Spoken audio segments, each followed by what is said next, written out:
Something weird has happened to hobbies. They don't feel like hobbies anymore.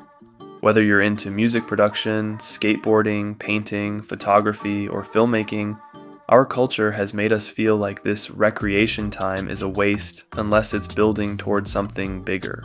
You can't just paint anymore. You have to be developing your artistic voice. You can't just skateboard. You have to be progressing, filming tricks, building your style.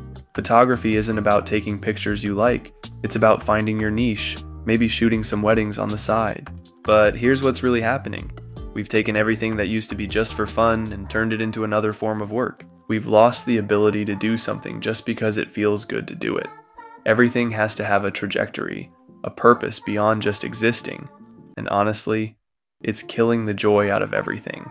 The thing that made hobbies special was that they were the one area of your life where you could be terrible at something and it didn't matter, where you could experiment, mess up, try weird stuff, and there were no consequences because it was just for you. Now we're tracking our progress, setting goals, comparing ourselves to others online, treating our free time like it's another job we're not getting paid for. We've infected our downtime with the same productivity mindset that already dominates everything else. I see this constantly with creative stuff. Someone starts making beats because they think it might be fun, but within a week they're watching YouTube tutorials on the producer mindset and building your brand as a beat maker.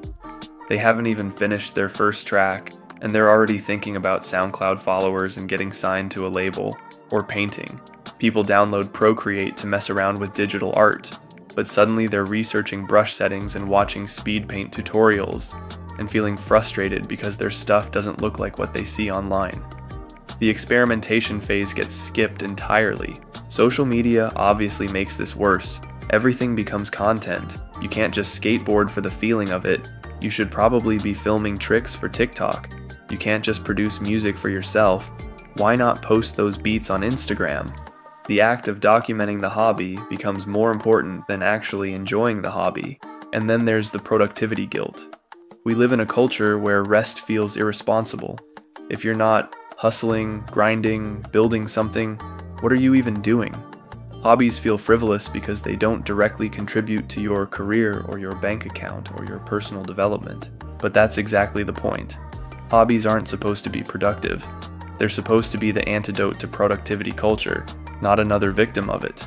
When you make music just because certain sounds make you happy, when you paint just to see colors mixed together, when you skateboard just to feel the movement, that's not wasted time. That's your brain getting to play. That's you remembering what it feels like to be human instead of a productivity machine. We've convinced ourselves that if something doesn't lead somewhere, it's pointless. But what if the point is just the doing? What if the value is in the experience itself, not in any outcome or product you might create? We've made everything into a potential side hustle. Every interest has to be justified through productivity or profit. But when every hobby becomes a business opportunity, we lose something essential about what makes them valuable in the first place. Your hobbies don't owe you anything. They don't have to make you money or make you better or make you more interesting. Sometimes the most radical thing you can do is just enjoy something for the sake of enjoying it.